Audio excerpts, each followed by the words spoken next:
મોરબીમાં ગ્રામ્ય વસ્તી ગણતરી માટેના ગણતરીદારોની તાલીમનું અધકેરું આયોજન. પીએમ શ્રી માધા પરવાડી કન્યા શાળા ખાતે ચાલી રહી છે તાલીમ. ગુજરાત સહિત મોરબી જિલ્લામાં આગામી 1 જૂનથી ઘર યાદી, કુટુંબ યાદી તૈયાર કરવા માટે વસ્તી ગણતરીનો પ્રથમ તબક્કો શરૂ થવાનો છે. તે માટે તાલુકા મામલતદાર અને ચાર્જ અધિકારી CR નિમાવત અને નાયબ મામલતદાર સાગરભાઈ ત્રાંબડિયા, વસ્તી ગણતરી નોડલ અંશભાઈ તેમજ હાર્દિકભાઈ ડાબી વગેરેના માર્ગદર્શનથી વસ્તી ગણતરીદારોની તાલીમ હાલમાં માધાપર કન્યા શાળામાં ચાલી રહી છે. વસ્તી ગણતરીમાં શિક્ષકોને કામગીરી સોંપવામાં આવી છે અને દરેકને 3 દિવસની તાલીમ આપવામાં આવી રહી છે. આ વખતે ડિજિટલ વસ્તી ગણતરી થવાની હોય. ભારતમાં પ્રથમ વખત એવી જનગણના થશે જેમાં ડેટા ડિજિટલ સાધનો માધ્યમો દ્વારા એકત્રિત કરવામાં આવશે અને ગણતરીદારો પોતાના સ્માર્ટફોનમાં ઉપલબ્ધ નિર્ધારિત મોબાઈલ એપ્લિકેશનનો ઉપયોગ કરી કુટુંબોની માહિતી એકત્ર કરશે. વસ્તી ગણતરીદાર 1 જૂનથી 3 જૂન સુધી પોતાને ફાળવેલ બ્લોકમાં ફરી દરેક મકાન, દરેક વસ્તી ગણતરી ઘરના નંબર આપશે.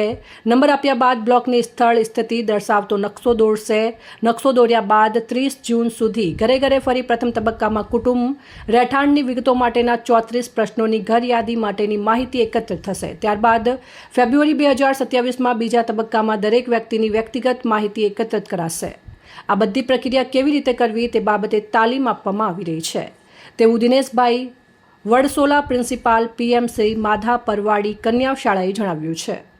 આપ સૌ જાણો છો કે વસ્તી ગણતરી દર 10 વર્ષે કરવામાં આવે છે. એ મુજબ અત્યારે 2027 વસ્તી ગણતરીની તાલીમની શરૂઆત થઈ ચૂકી છે. આપણા આ ભારતીય ઇતિહાસમાં 16મી વસ્તી ગણતરી છે. આઝાદી પછીની આ 8મી વસ્તી ગણતરી છે. દર 10 વર્ષે આ વસ્તી ગણતરી થઈ છે. 21માં કરવાની હતી પણ કોરોનાના કારણે વસ્તી ગણતરીનો આપણો થોડો શેડ્યુલ લેટ થયો છે. તો આ જે વસ્તી ગણતરી કરવાની છે એમાં ગણતરીદારોએ જઈ અને કેવી રીતે ગણતરી કરવી એના માટેની તાલીમ આખા મોરબી જિલ્લામાં લગભગ 1800થી ઉપર ગણતરીદારો અત્યારે તાલીમ લઈ રહ્યા છે. એક ગણતરીદારને 3 દિવસની તાલીમ લેવાની છે અને એક સુપરવાઇઝર જે છે એ 6 ગણતરીદાર એક સુપરવાઇઝર પણ છે. એમની પણ તાલીમ અત્યારે ચાલુ છે. હવે આગામી જૂન મહિનાથી આ વસ્તી ગણતરીનો પ્રારંભ થઈ રહ્યો છે. પહેલા તબક્કામાં ઘર યાદી બનાવવાની છે, મકાનની ગણતરી કરવાની છે અને આર્થિક જે સંપન્નતા છે પરિવારની એની ગણતરી કરવાની છે. એના 34 જેટલા પ્રશ્નો છે એ ગણતરીદારે કેવી રીતે કરવા એના માટેની આ વિસ્તૃત ટ્રેનિંગ છે. આ વખતની વિશેષતા એ છે ગણતરીની કે જે છે ડિજિટલ ગણતરી કરવાની છે. ક્યાંય પણ કાગળમાં આ વખતે ગણતરી કરવાની નથી. અત્યાર સુધી જે ગણતરી થઈ એ કાગળમાં, પેપરમાં કરતા.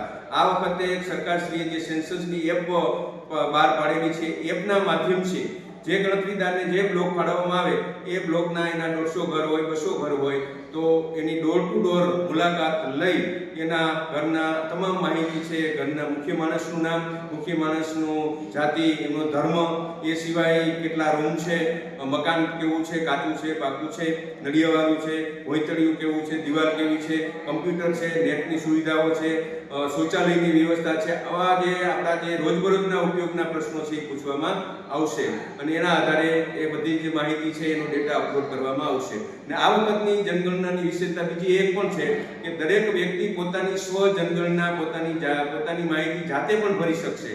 જે લિંક આપેલી છે, જે ઓથોરાઇઝ લિંક છે, એ ઓથોરાઇઝ લિંક છે એમાં માહિતી આપણે પોતાની ભરી શકશું ને એમાં એનો SID સેલ્ફ ઇમ્યુરેશન ID જનરેટ થશે. એ ID તમારે સાચવી રાખવાનો છે. જ્યારે ગણતરીદાર આપણા ઘરે આવે ત્યારે તમારો ID બતાવવાનો છે. એના આધારે એમાં જોઈ રીચેક કરી અને આખો ડેટા છે સબમિટ કરશે. તો મારા દરેકને વિનંતી છે કે આપ સૌ પોતાનું સ્વ ગણતરી કરે, સ્વ જનગણના પોતે જાતે કરે. જે ભણેલા છે, જેમની સાથે મોબાઈલની સુવિધા છે, એ બધા જ પોતાની રીતે કમ્પ્યુટરમાં પણ આ વસ્તુ થઈ શકશે. અને આ ડેટા છે એ ટોટલી ક્યાંય પણ શેર થવાનો નથી. જે કંઈમાં ડેટા છે એ સમન્વયિત ડેટા જવાનો છે કે આખા દેશમાં શેની જરૂર છે, આખા દેશમાં કેટલા લોકો ઘર વિહોણા છે, આખા દેશમાં કેટલા લોકો ગ્રેજ્યુએટ છે, આખા સમગ્ર દેશમાં કેટલા લોકો બેરોજગાર છે. આવી બધી માહિતી છે સમન્વયિત ડેટા છે એ જવાનો છે. વ્યક્તિગત ડેટા ક્યાંય પણ શેર થવાનો નથી. એટલે જ્યારે પણ ગણતરીદાર ઘરે આવે ત્યારે વિના સંકોચે આપણી સાચી માહિતી છે એ આપો એવી સૌને નમ્ર વિનંતી છે. રિપોર્ટ શ્રીકાંત પટેલ, સંબંધ ભારત ન્યૂઝ, મોરબી.